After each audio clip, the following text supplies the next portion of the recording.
So there's all kinds of ways to balance the scales to make sure that the GP is compensated appropriately through some of the fees that you mentioned. And frankly, some of those fees are exorbitant. I mean, there are some syndicators out there who do it just to make the fees and make the money, raise the money, make the money off of it, and they're not as concerned with the performance. So as a limited partner, it's very wise to read through the operating agreement and make sure you understand what the incentives are. But there are ways to balance the scales so that the GP is compensated accordingly and the limited partner is protected and compensated accordingly as well. So one thing on that, the important part is the incentives. You want to make sure that your incentives are aligned with your LPs. And as an LP, you want to make sure that the GP's incentives are aligned with you. You want to make sure that they're making money when you make money.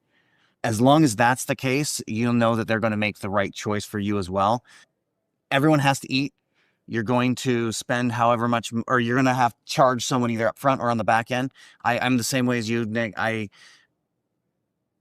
have a hard time charging the fees, so I don't charge any of the upfront fees, but my back end's much higher than the average person. In the end, it's the same. You just need to, as an LP or a GP, make sure you're aligning your incentives. And I would say, Nick, being that I was in your shoes as an LP, and then I had that question posed to me when I was a GP raising capital. It's valid. Everything they said is absolutely true. GPs don't make their money. They're either going to make their money on the front end and the back end. And that deal has got to work if they're going to make money on the back end. But the way I look at it now is if I look at the deal and I think the deal and I'm happy, let's say if I'm happy with those returns, I really don't care what they charge me as a GP. I will go back to when I was looking to flip houses and I'd buy from wholesalers. I really didn't care if a wholesaler charged me $20,000 to buy a house. If I knew when my numbers were together, I still made what I wanted and I was happy with my returns. That's a very broad general, but I really don't care what someone charges me if I know those returns are what I want. But what I now piggyback off when I'm looking at an operator, because not all operators are created equal.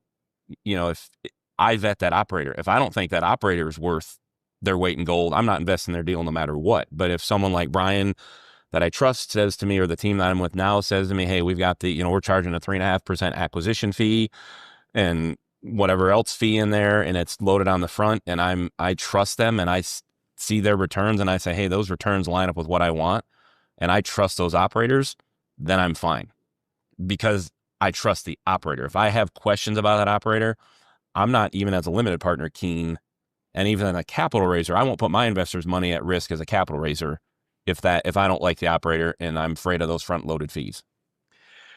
So that's all we have time for.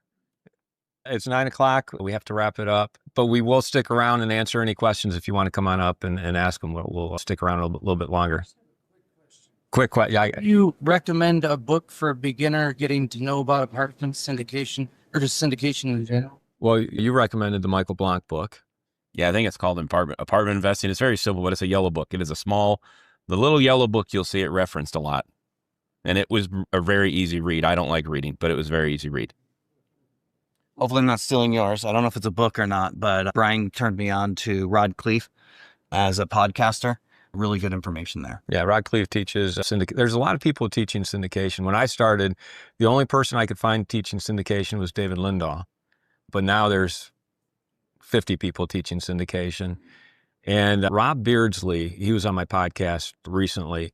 He wrote a book on capital raising.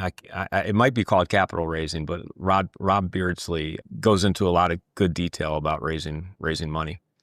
So, all right, well, that's all we have time for. Thank you very much, everyone. And let's hear it for our panel, Keith and Gary.